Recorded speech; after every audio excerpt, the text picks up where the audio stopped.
tātou tāpua I le atua.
Whetalai atu Iesu ia te I lātou.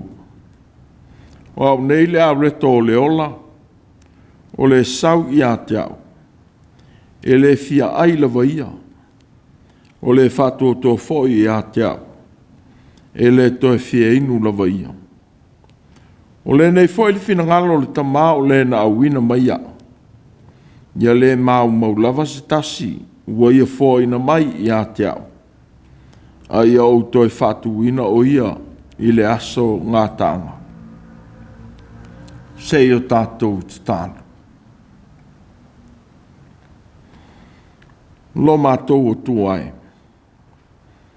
Ao mātou whāsifo atu ma lo tunu o tāpuai. Se e whaali mai lo mana lofa ma lo mana lilu. E teita ina ai le nei tāpua inga. Ia mātou whaia ai le nei sauninga I le nganga whamaoni.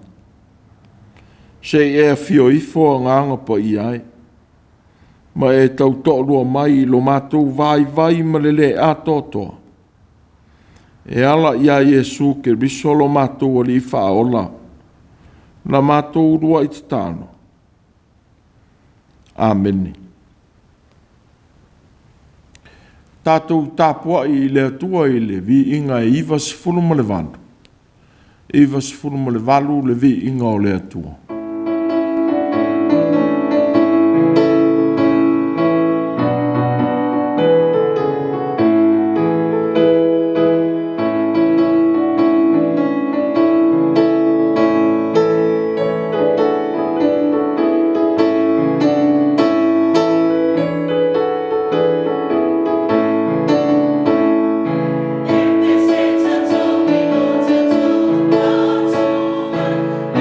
Perfect.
whaitauina o le tus po ia.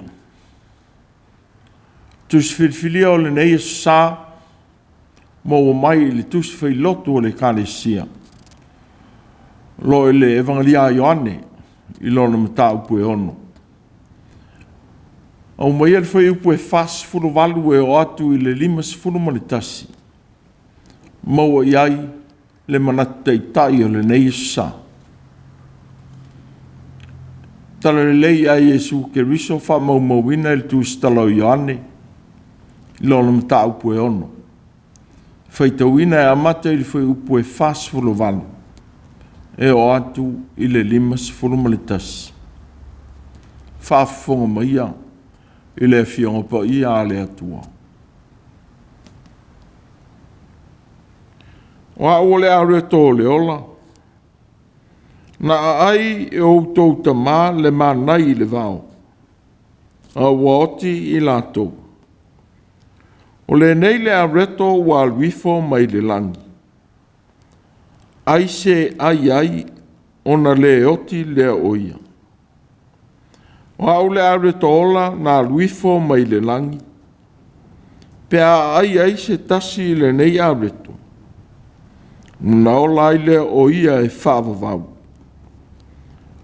O le aureto foi o te avatua o lo tino lea. O te avatua maola o le rolangi. Whamanuia mai le atua i tātou whalongolongo i la nāwhiong. Ia ia te ia lona vi inga e whaavavau lava. Amen. E o tātou whalotalata i le atua i te tāna.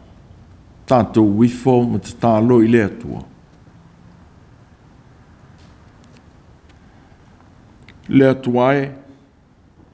O le nā whio ifo ia i mātou, ma maua ai lo mātou wona. Ma lawe ina i mātou a iangasala. Ua toa ma mapuri tangata o le nāwa i sā, i ona tiute ma ona whaiva. Ona lou a wai whātasi ma leo mai lo mātou uru whafo ma leo uru whane. O le foi, ua manuia ai na i o mātou mātua. Whātasi ma tau i ringa ese a le tangata i leo langa. Ua malolo ina ai mai ti ngā.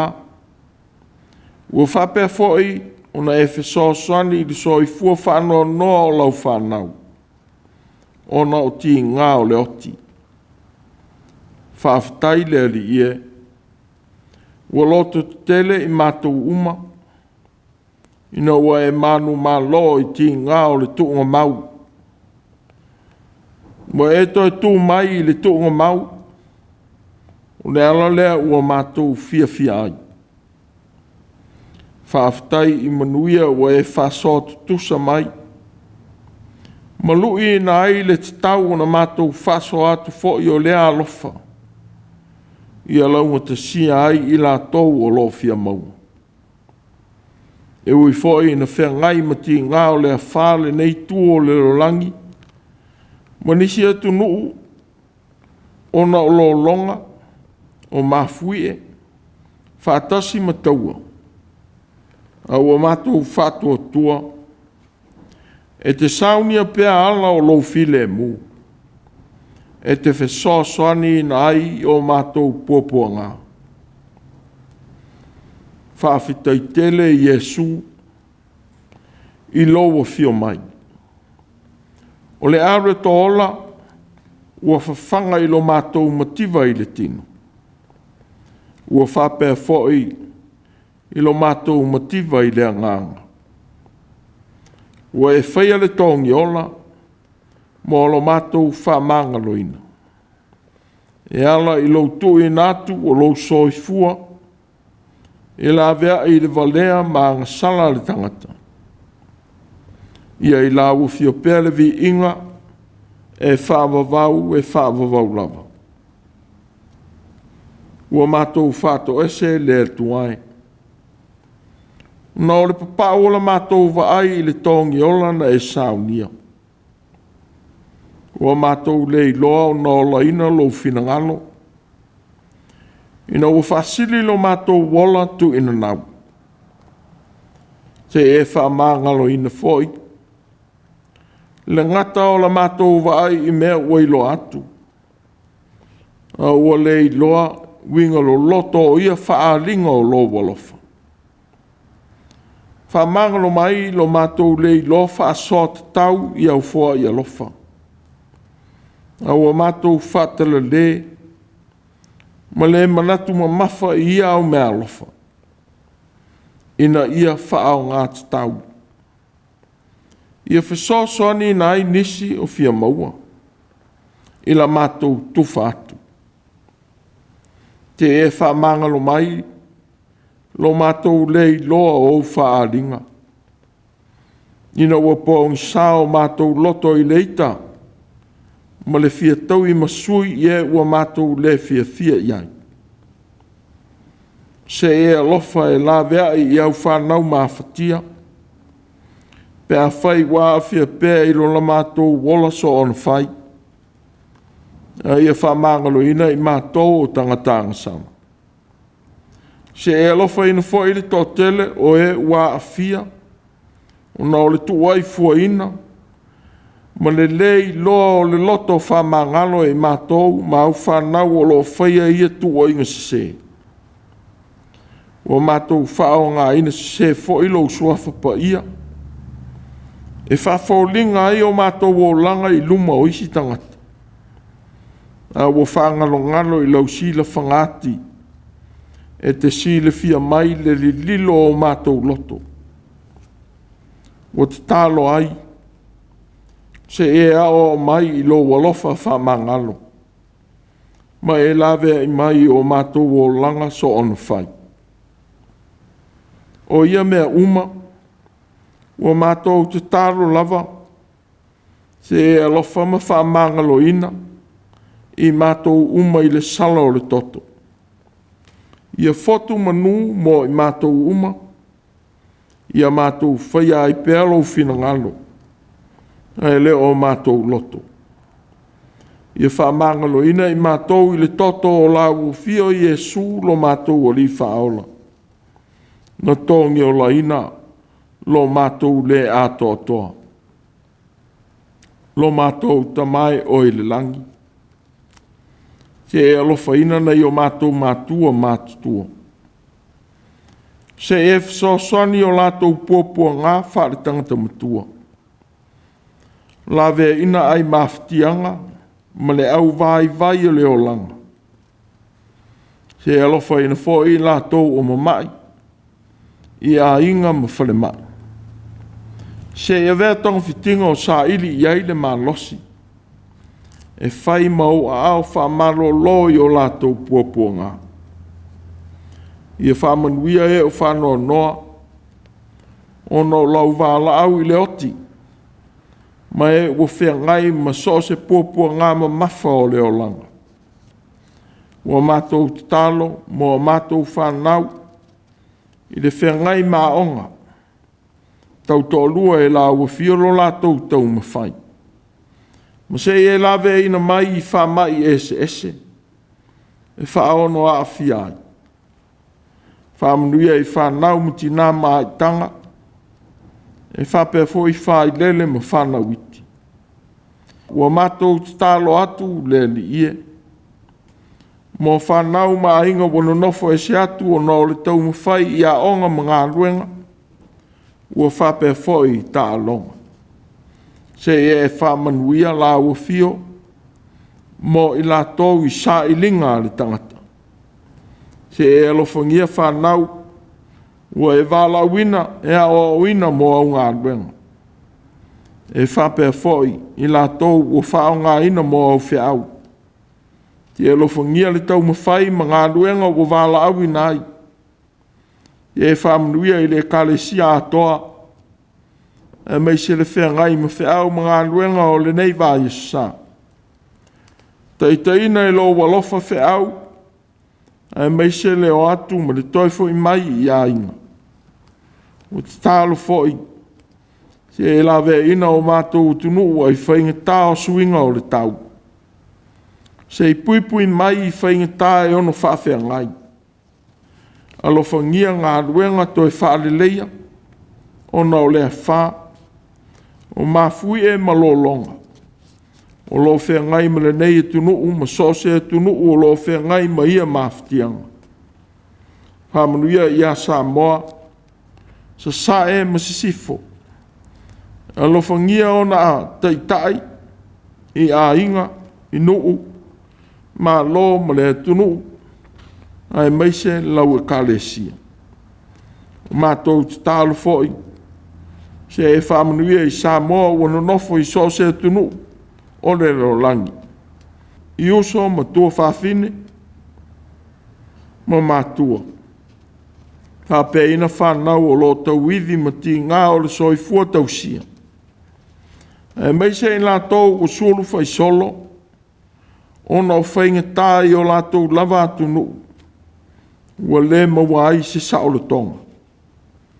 Alo whangia sa ili ngā matangi au whanau mawhatia, ona o mai ma ti ngā o leo langa o lātou o whengai. Se e vea mau mana whamaro lo, so se tonga fitinga o lo whaia ia i lātou. Manuia whanau i vanga au o malo. Nā vea ina mai ei whainga tā o lo lātou tau withi o lātou tiu te o so teitas. Whamanuia i a New Zealand maana whainga malo. Whapea ina fōi ona teitai. Nā vea i mai whainga tā o lo tau withi pēr mai Ukraine. Ona o le taua. O te tālo mo lo file mu, ma lau pule alofa e lawe ina ai ia au whanau whitawa. A mātou whalongo i lo whina ngalo. A o mai ia i mātou. Ia mātou i loa le tāua o lo wa fio mai. O le mea ai moni e sa ili i aili tangata whātua tua ma whaola i nai. Se e soso ni mai i le vai. Ma le ato tō o lau o omu. Ia whaau e lau nganga, ma whaamata la loto i lau whanau. Le winga lo loto o au whionga pa ia. Ia tōsina ina o tangata i au whiau ma lau walofa. Ua wala au atu. E ara lava ia Iesu o lo mātou o lii ma lo mātou whaola. Wala ia mātou te talo uma. Amen. Tātou tāpua i le atua i le pese se lau se fulu. Se lau se fulu le pese tātou te pese ai.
O le launga i suafe mamandu o le atua le tamā le alo ma le angang po ia. Ma o le matua o le launga i le foi upu e 5 tasi wa vea ma au o manatu o le nei foi va Yesu sa i le tusi o tāpua inga. A ule aure tola na luifo mai le langi. Pe a ai se tasi i le nei aure to. O na ola ai lea o ia e whaavavau. O le aure to foi o te avatua o lo tino lea. O te avatua maola o le langi. A ule aure tola na luifo mai le langi. Pe a ai se tasi i le nei aure to. Na ola ai lea o ia e whaavavau. O le aure to foi o te avatua o lo tino lea. O te avatua maola o leo langi. O le tausinga e whaavavau. Nau au leo manatu o le nei sa. O le tausinga e whaavavau. O le whengai le leo langi ma whaingita ese i leo langa tausia. O se tasi leo whawhita auri o ngaonga o lo tauiri pēr ma tangata o so uma. Te lea tunu o lo whengai mala. Ma whaingita o suinga o le tau. Ua tau le ola le iai mea tō. E whalango iai le tausia o tangata. I fua o whātoanga o le tunu o lava ia. Maona ngata i whani. E le ngata i lea. O tūla whono i ele o tunu te itasi. Ua pū lea ma vea e maua tamau a inga. O le mwhae e on whaanga aina e tangata o tunu. O lātou lava ele. E ngā lue ina mo lo lātou wala tau sia o sa uma. Wa wale in whanua e ngā lulu e ai. O le telefoi o i lātou nei. Wa soifua lava i o lātou tunu. Wa whalango i tupe maua mai i ngā luenga e ola ai. O nao lele tū langa ua i ai. Wa whalango ai leo langa tausia. Ia tunu o lo le leita mao a inga. A toa ma pisi nisi. Wa lātou whātau o tua ia ta mao a inga. Ma vea maola o e ono nofo. Ia i tū mawhatia o le lalolangi. Wa vai e fo i le suru fai solo o tangata. E sa ili manuia ia tunu ese o le lalolangi. E maise tunu le leita mao a inga e no nofo ai. E mawhai o na whisosani o lātou o langa tausia o aso uma. Ina wasilinga se whisosani. E maua i o lātou lava tunu moni. Na fōa ina e le atua mo i lātou. I lena ngona. Wa tātou ilo ai le tāua o le tālo le li. Nā oa o ina ai o na so. Ia e fōa i mai, ia te mātou mea ai e te tau ma le aso. O le tālo ia fōa i mai mea ai e tau si ai. Ua oa mai fōi le upu te tau, le tāua o le mana o tele o le tangata. Ia talia le fōa ia lofa ua maua mai le atua o aso uma. O le mana o le tangata o aso te itasi. Wa umai ai e Ioane le finangalo o Iesu. I le tāua o le tausinga whaavavau o le atua. Na i lo le tangi sa o le tangata i mea ai o le tino. E uma ai le whaamalia ina le ola. O le tausinga whaavavau o le atua. Ua maua i a Iesu. O ia o le whaalinga o le tamā. O le atua le vai. O le wholofolanga. Mo leo tautala i mea ai o le tino ua fōa i mai e le atua i so uma. A o tua atu o mea ai.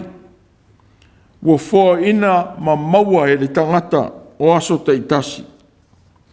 Ua whaai loa mai ai le tausinga whaavavaua le atua. Ua au maia mō le lalolangi e Yesu Keriso. O le mea ai sili mai le langi. Mō tangata e ola ai. Tala Yesu. O au le areto ola na luifo mai le langi. O se ata ua tuu whaafenga iai e Yesu lava le manai. Na whangai na ai e le atua le whanau ai sara elu i le vau. Ma le mea ai moni o le ola mai le langi o Yesu lava. O le manai sa tausia ai le nuu i nā yaso ma masina i le vau. Ma ua mo mia pea i eso uma i sara elu. Peita i Yesu. O le mea ai e whaavavau o whaamalia i le onge. Ma le onge mea o le tangata. Ma le mativa whaalea nganga o le tangata sa ili o so uma. O le manai. Ua whaamatala i na ile alofa o le atua na tali i ti ngā. Ma mui ngā le nuu. Ina ua manatu e au maia. I la tau e mose e feoti i le vau. Sa whtala i aile atua i a mose e whaatatau i a i la tau ia. Po o i la tau o manatu whapea. Wao nā tangata uma o ena i lolo o mamalu. Ma o whaai longa na o whaia e kupito ma le vau. Ma o tofo wha se furu lava i a te au. Ma la tau le wha longo i lo leo. La tau te le loa lava le nuu na o tau tō ai i o la tau tamā. E le ai lava so la tau. O e ino mai i a te au e va ai i ai. O le alofa ua whaamalia i le manao mo steini. Ua tali foi i le manao mia o mea ai mo le tino e ola ai. I se aso pe va yaso. Peita ai. Ua whaalia le se senga o le manai na ai sa ra elu. Ma le mea ai moni ua ia Yesu. I le taunu unga. Na ai o tau ta mare manai le vao. A ua oti i lato. O le nei le areto wa luifo mai le langi. Ai se ai. Ona le oti lea oia. Fetala ia Yesu. I le esenga o le areto na te avatu. I le manai na ai o lato tamā. Na feoti ai i le vau.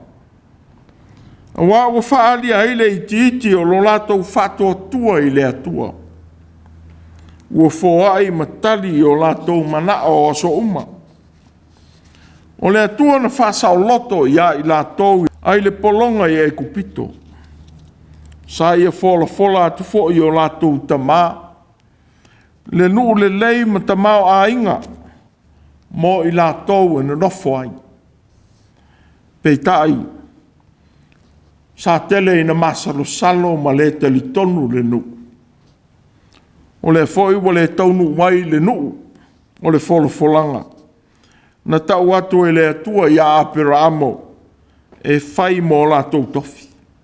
Peita Yesu. Wa ia whasa o loto i tātou mai no tanga o le angasala.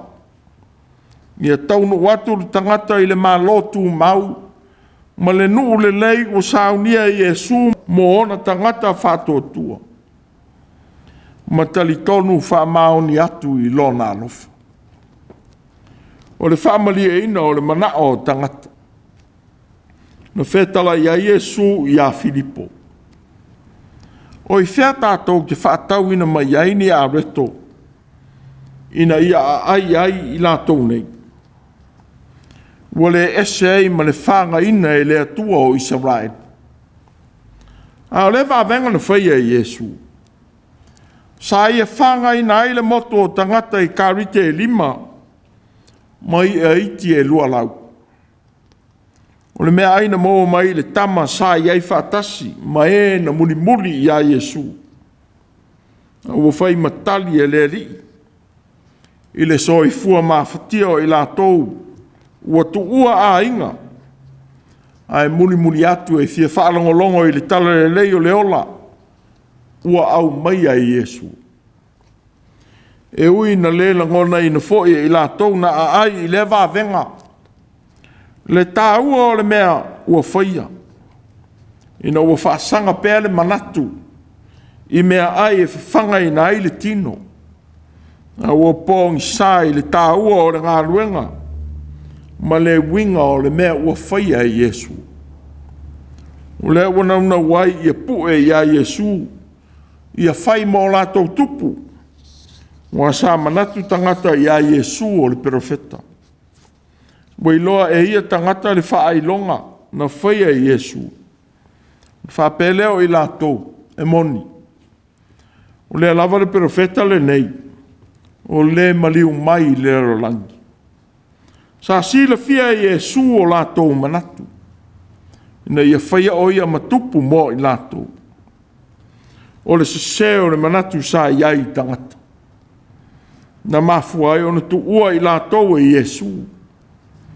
A wa ngata le vaai e tangata i le mea ai ua maua. A ua le loa le tāua o le alofa o le atua. Ua lātou vaai tino iai. O se tasi o ese senga o le areto ola mai le langi.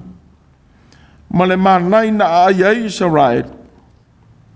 O le areto mai le langi. Ua le whaatanga ina airi tangata e o atu i le oti. Whapei ona whetala i atu i Iesu i le whawhine i lunga o le vai eli o Iakopo. O le inu i le nei vai e toi fia inu ia. Au se inu i le vai o te avatu i ate ia. E le toi fia inu la vai ia. E avea e te tonu i ate ia. O le vai puna. E puna i lunga i le ola whaavavau. O le whawhine, o le ese foi mai uteia. I lo latou leilo ina o le mea ua whatalai e tuai Iesu. Ina ua whaali liwina e le whawhine whetalainga a Iesu. I lona winga lata mai. Ma mea e vaia. A e leo lona winga lo loto. Wale malama ina ua whatalai atu Iesu i le vai yola na te avatu. Wale o lona winga o le vai whapei o na maua i le vai eli. Pei tai o le ola whaavavau ua maua i a Iesu o ia o le atua. A whaina te talia le vai ua ia fiatu i natu. E whaamali e ina lona ngā lana e whaavavau. O whapele a reto ua ia whetalai e tuai. O le a reto foi o te avatua. O lo tino lea. O te avatua maola o le lorangi.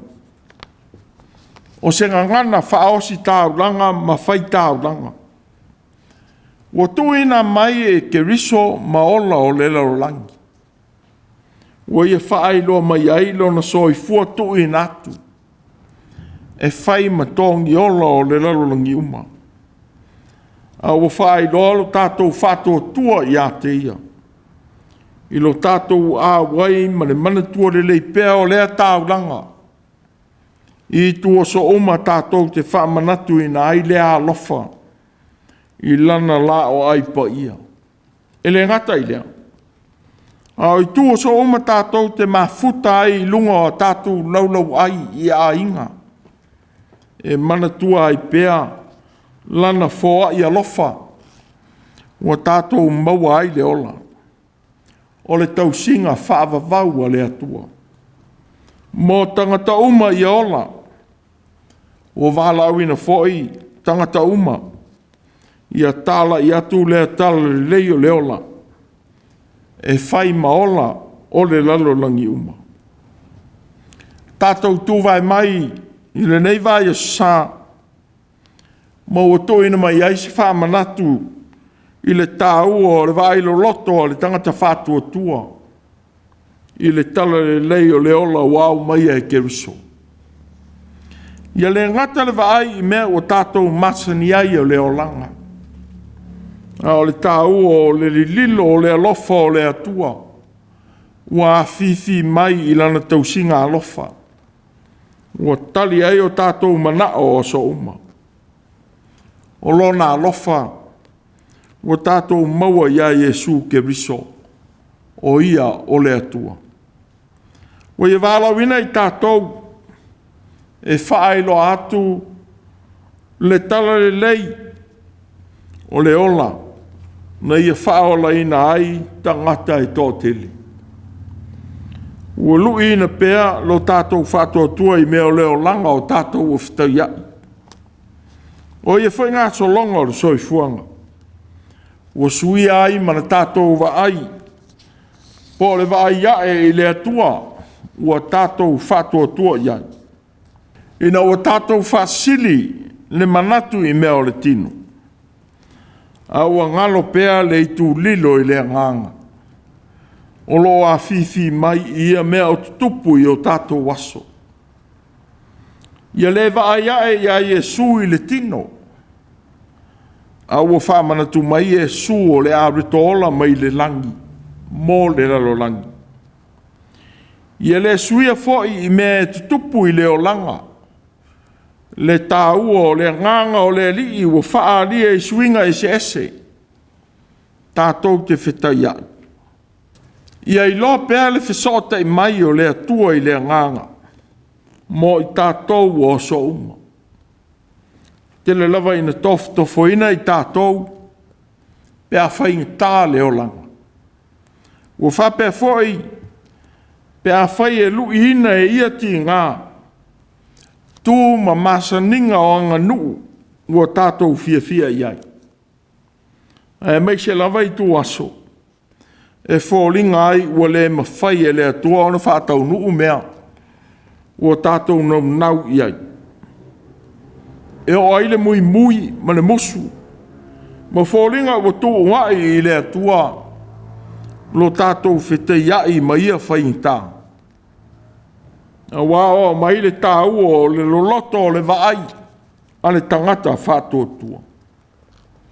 U whamatala ina I Ioane Yesu. O le keriso. A le areto o le ola. U whātu se ina ia Yesu. U whaasino lea I tua I uteia whātatau I le Mesia e fio mai. Na te whawhanga I tangata whapei o na whaia e mose I le vao.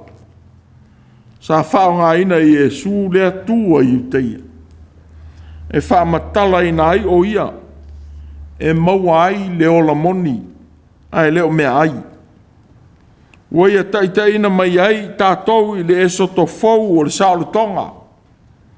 Whapei o na taita e se mai Israelu na I le polonga I e kupito.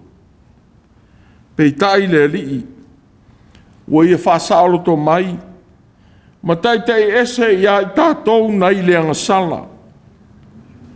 Wa le whamangalo ina I tātou I le tango atu ma le āwai I lana la o aipa ia. Pei tai. Wa whamangalo ina I tātou I le salamo. Ma le talia o Yesu ke riso. Ma le tāulanga o le ola na ia whaia mo I tātou tangatanga sala. O le tāulanga ua whamuta ina I tāulanga ese ese. Ua whaia mo tangata angasala. O lātou angasala foi ma o lātou solitu la fono. O te leto e manatua lava. O le nei. Ua le ai se toe tāulanga mo le angasala. Sa se mea tātou te avatu. E tali ai le alofa tele. Na o le nei. Ia tātou talia Yesu malona fio mai. Ia whaalia I o tātou wola ma tātou ngā ruenga. Lona alofa whamauni. Ia tātou fili whatasi maia. E angalele iatu I e o mo mia la tātou fisosoani. O tau iwile o langi mwhaingtā. Ona o la mana. Ma fui e. Lo longa ma wha. Ma le si I tai o le tau o le soifuanga. Ma nisi whawhi tauri o ngaonga wā whia I tangata. Ia tātou tāla ia tua. le tausinga whaavavau ua maua ia Iesu. E whaaloto tele ia i la tau o tauithi ma ia tinga. Bua whapea fo i e o sulu whaisolo i le fia maua o se mapusanga mai pupua ngā.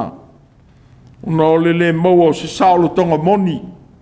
I o lātou lava atu nuu na fo ina i le atua mo i lātou. I atua ina i lau ma lau talo lo lātou so i fua mawhatia. I e whātua tua mai loa e tangata uma. Ua le tua lava i lātou mai tātou foi. E lo tātou wali. O lana tau singa whaavavau. I a whātua tua whaamaoni atu i ai. E tu tupu ai wā venga i o tātou puapo ngā. Ma la vea ina ai o tātou wola. Ai mawhitianga ese tātou te whea ngai. Ua ia whea talai. O le nei fo ili whina ngalo o le tamā. O le wawina mai au. Ia le mau lava satasi ua ia fo ina mai i atea. Ai au toi whātu ina o ia i le aso ngā taanga. O le nei fo ili whina ngalo o le wawina mai au. Ia maua le ola whaavavau i lato uma o e wā ai i le atari. Ma whātua tua i ate ia. O te toi whātu ina fo i lato i le aso ngā taanga. O le wholawholanga sili. O le malosi tau sia e le atua o i tātou. A se wholawholanga pa ia. Mo e ua ia filifilia o mawhatia i whaingata. O lona fio mai ia tātou maole ola ma maua atiri e lawa. Whātūtu atu i a te ia mo tātou loto atoa. I lana tau singa whaavavau tātou te ola ai. Wa ule aure to ola na ruifo mai le langi. Pea i aise tasi i le nei aure to. Una ola ai le o ia e whaavavau. O le aure to foi o te avatua. O lo tino lea. O te avatua maola o le langi. O le tausinga e whaavavau. Amen. Tātou tāpua i le atua i le pese e tolus fulu. Tolus fulu pese tātou te pese ai.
o le talo whamanuia. Whetalai mai e o mātou whaiva o le nei foi vai e sā. Nei e tū maulovi ingai au unanga mātou te whaia o le nei vai aso. Ia mātou I loa winga lo loto lo whaari mai ia mātou ngā ruenga o le vai aso. Tū mau mai o mātou runga malau whanau whātou tua umai le o langi. No manuia malau while mule atua lo mātou ta mau. Ia maftai nei mātou umai le lofa la vea I o Yesu ke risolo mātou o li whaola. Mana maftanga whewhei pēr malawa whio nganga po ia. E whaavavau lava. Amen.